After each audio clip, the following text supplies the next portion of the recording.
Thanks very much. It's great to be here. And I first off want to commend the Committee for Economic Development for pulling this whole thing together, but in particular this recent report that addresses the issue of crony capitalism, one of the phrases that gets used for what I think is a very distorted and dysfunctional way of proceeding with capitalism in the United States of America, and begins to look at some of the things that we can do about it. And I'm going to talk to you from the perspective of a member of Congress who every day sees the influence that money exerts over the policy-making process in Washington. And it's not a good influence on balance. I worked for many, many years, as was mentioned, in the private sector. I was an attorney at Venable for almost 18 years. I had clients that ranged in size from a small hot dog franchisee called Sausage Plus in the Westminster Shopping Center in Maryland, all the way up to McKesson and Walmart. And I always believed that my client, whatever their size, was advancing in our economic system because of the power of their ideas and the efficiency of their operation, and that would be my story, and I would stick to it. But I can tell you that the Walmarts and McKessons of the world could certainly afford lobbyists better than that guy Anthony who ran the Sausage Plus stand in Westminster. So the question is, who's getting access, for what reasons, and how does it affect our ability to make good policy? I want to talk about three ways in which I think money is having an impact, an influence, and a negative influence on how we produce good, solid, sound public policy in Congress and in Washington. I mean, that's the perspective, obviously, that I bring. The first just relates to how much time the members of Congress that you send to Washington are spending on fundraising when they should be spending it on reading the material, studying the legislation, having conversations with their colleagues, reaching a kind of merit-based conclusion about what kind of policy makes sense for the country, for their districts, for their constituents. So some studies now suggest that the average member of Congress is spending anywhere from 30 to 70% of their time on fundraising. It depends on where we are in the quarter, because we have quarterly filing deadlines like others do as well. So you pick up your fundraising as you get close to the end of the quarter. But on average, across the time that we spend in our jobs, 30 to 70% is going to fundraising.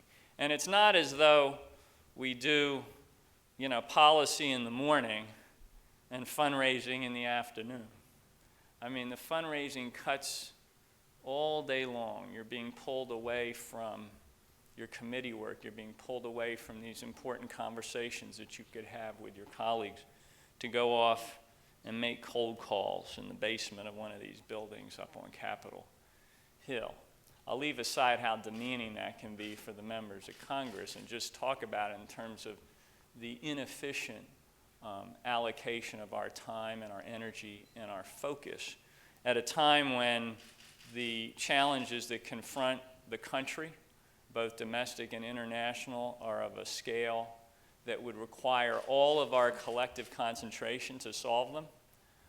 The institution is kind of moving around in a state of collective distraction because of the effect of having to raise so much money. So that's not good news for those of you that hope and expect that we will be making policy based on the merits of the proposals that come to us.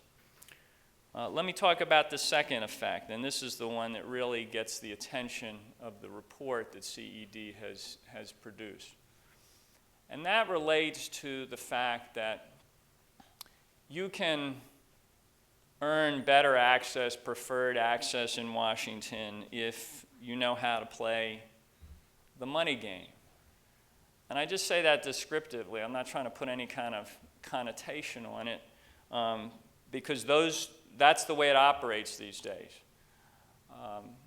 Many actors that come up to Capitol Hill will try to get closer attention to the issues that affect their company, their business, their organization, their constituency.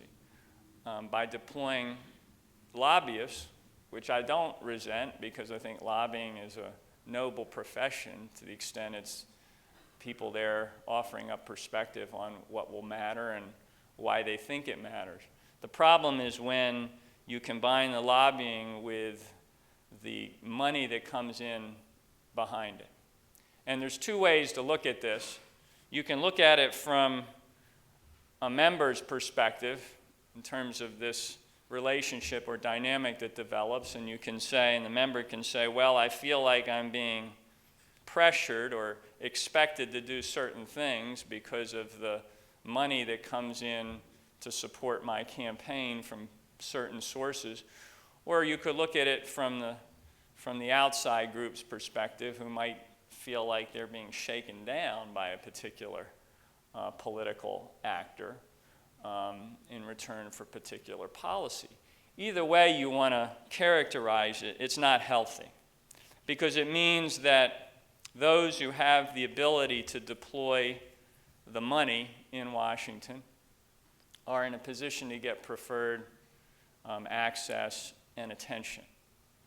It's just the case that if somebody comes in and wants to meet with a member of Congress and they've been able to assemble some campaign dollars on behalf of that member in the last 6 months or expected to do so in the next 6 months, they're going to get preferred treatment. And that means that whatever the argument they're presenting on the merits may or may not be the most compelling, but it's going to get the most attention. And this leads to a real distortion in the way public policy is made up on the Hill. There's a great quote from Bob Dole. I'm going to have to put my glasses on for this. From in 1982, so this was just before Bob Dole became the minority leader of the U.S. Senate, Republican minority leader. He said, quote, "When these political action committees give money, they expect something in return other than good government. It is making it much more difficult to legislate. We may reach a point where if everybody is buying something with PAC money, we can't get anything done." Well, that was 30 years ago, almost 30 years ago. And you fast forward, game over. I mean, it's very hard to get things done in Washington. And I think it's because if you lift up the hood on American democracy and look under the hood, the machinery is being completely gummed up by money in ways that don't benefit anybody. It doesn't benefit business. It doesn't benefit associations out there. It doesn't benefit our capitalist system, and it doesn't benefit the sense of ownership people have of their own government. And that's why I think it's very important that CED is bringing attention to this, putting a lens on it, and frankly coming at it recognizing that it's not a partisan issue. I mean, you can be a Republican, an independent, a Democrat, and you can lament what's happening in terms of the way policy is getting made here in Washington and the way that machinery is getting gummed up. So we need to do something about it. At the end, I'm going to come back and just mention a couple of solutions that are being put forward. But let me talk about the third impact of this, which in some ways is the most important. And that is that the average person out there is pretty much convinced these days that their voice counts for nothing.